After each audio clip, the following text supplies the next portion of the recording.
ಕಾಂಗ್ರೆಸ್ನಲ್ಲಿ ತಾರಕಕ್ಕೇರಿದೆ ಸಿಎಂ ಸ್ಥಾನದ ಗಜಗಾಟ. ಡಿಸಿಎಂ ಡಿಕೆಶಿ ಪರ ಒಕ್ಕಲಿಗ ಸ್ವಾಮೀಜಿ ಏನು ಲಾಭಿ ಮಾಡಿದ್ರಲ್ವಾ, ಈಗ ಸಿದ್ದರಾಮಯ್ಯವರ ಪರವಾಗಿ ಕನಕ ಗುರುಪೀಠ ಸ್ವಾಮೀಜಿ ಬ್ಯಾಟಿಂಗ್ ಮಾಡಿದ್ದಾರೆ. ನೋಡಿ, ಜಾಸ್ತಿ ಆಗ್ತಾ ಇದೆ ಇದು. ಚಂದ್ರಶೇಖರ ಸ್ವಾಮೀಜಿ ಡಿಕೆ ಶಿವಕುಮಾರ್ ಸಿಎಂ ಆಗಬೇಕು, ಸಿದ್ದರಾಮಯ್ಯವರು ಬಿಟ್ಟುಕೊಡಬೇಕು ಕುರ್ಚಿ ಅಂತ ಬಹಿರಂಗವಾಗಿ ಹೇಳಿದರು. ಈಗ ಕನಕ ಗುರುಪೀಠದ ಶ್ರೀಗಳು ಹೇಳಿದ್ದಾರೆ, ರಾಜ್ಯದಲ್ಲಿ ಸಿಎಂ ಬದಲಾವಣೆ ಬಗ್ಗೆ ಮಾತಾಡ್ತಾ ಇದ್ದಾರೆ. ಸ್ವಾಮೀಜಿಗಳು ಕೇವಲ ಒಂದು ಜಾತಿಗೆ ಸೀಮಿತವಾಗ್ತಾ ಇದ್ದಾರೆ. ಧಾರ್ಮಿಕವಾಗಿ ಮಠಗಳ ಘನತೆ ಕಡಿಮೆ ಆಗುತ್ತೆ. ಘನತೆ ಖಂಡಿತವಾಗ್ಲೂ ಕಡಿಮೆ ಆಗುತ್ತೆ. ಸ್ವಾಮೀಜಿಗಳ ಘನತೆ ಕೂಡ ಕಡಿಮೆ ಆಗುತ್ತೆ. ಡಿಕೆ ಶಿವಕುಮಾರ್ಗೂ ಇದು ರಾಜಕೀಯವಾಗಿ ಹಾನಿ ಮಾಡುತ್ತೆ. ಡಿಕೆ ಶಿವಕುಮಾರನ್ನ ಒಂದು ಜಾತಿಗೆ ಸೀಮಿತ ಮಾಡೋದು ಸರಿಯಲ್ಲ. ಜಾತಿಗಾಗಿ ಸಿಎಂ ಕೇಳೋದು ತಪ್ಪು ಅಂಥೇಳಿ ಸಿದ್ದರಾಮಾನಂದ ಸ್ವಾಮೀಜಿ ಹೇಳಿಕೆಯನ್ನು ಕೊಟ್ಟಿದ್ದಾರೆ. ರಾಜಕಾರಣದ ಹಿನ್ನೆಲೆಯಲ್ಲಿ ಸ್ವಾಮೀಜಿಗಳವರು ಮಧ್ಯಪ್ರವೇಶ ಮಾಡೋದು ಧಾರ್ಮಿಕ ವ್ಯಾಪ್ತಿಯನ್ನು ಮೀರಿದಂಗಾಗುತ್ತೆ, ಸಮಂಜಸನೂ ಅಲ್ಲ.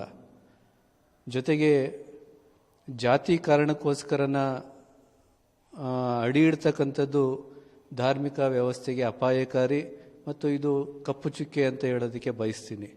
ಈ ಹಿನ್ನೆಲೆಯಲ್ಲಿ ಪೂಜ್ಯ ಚಂದ್ರಶೇಖರನಾಥ ಸ್ವಾಮೀಜಿಗಳವರಿರಲಿ, ಅವರ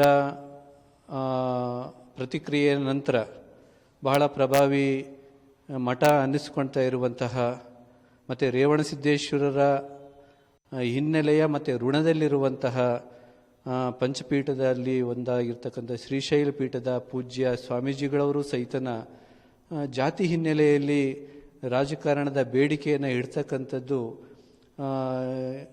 ಬಹಳ ಮುಜುಗರ ತರುವಂತಹ, ಬಹಳ ನೋವು ತರುವಂತಹ ಸಂಗತಿ. ಸ್ವಾಮೀಜಿಗಳವರು ಧಾರ್ಮಿಕವಾಗಿ, ಆಧ್ಯಾತ್ಮಿಕವಾಗಿ ಸಮನ್ವಯತೆ, ಜಾತಿ ಮತ್ತು ಧರ್ಮಗಳ ನಡುವೆ ಸಮನ್ವಯತೆಯ ಹಿನ್ನೆಲೆಯಲ್ಲಿ ಮಾತಾಡಬೇಕು. ಈ ಹಿನ್ನೆಲೆಯಲ್ಲಿ ಸರ್ಕಾರಗಳಿಗೆ ಮಾರ್ಗದರ್ಶನ ನೀಡಬೇಕು ಅಂತಂದ್ಬಿಟ್ಟು ಸರ್ಕಾರಗಳು ಸ್ವಾಮೀಜಿಗಳವ್ರನ್ನ ಇಟ್ಟುಕೊಂಡು ಜಯಂತಿಗಳನ್ನು, ಸಭೆ ಸಮಾರಂಭಗಳನ್ನು ಮಾಡ್ತಾರೆ. ಸ್ವಾಮೀಜಿಗಳವರ ಸ್ಥಾನಮಾನಕ್ಕೆ ಧಕ್ಕೆ ತರುವಂತಹ ಮತ್ತು ಧಾರ್ಮಿಕ ವ್ಯವಸ್ಥೆಗೆ ಧಕ್ಕೆ ತರುವಂತಹ ಮಾತುಗಳನ್ನು ಸ್ವಾಮೀಜಿಗಳವರಾದಂಥದ್ದು ಮಾಡಬಾರ್ದು ಅನ್ನುವಂಥದ್ದು ನನ್ನ ವೈಯಕ್ತಿಕ ಅಭಿಪ್ರಾಯ.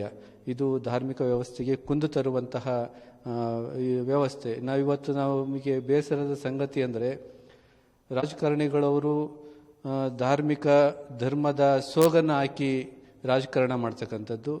ಸ್ವಾಮೀಜಿಗಳವರಾಗಿರ್ತಕ್ಕಂಥವರು ಕಾವಿಗಳನ್ನು ಹಾಕಿ ರಾಜಕಾರಣದ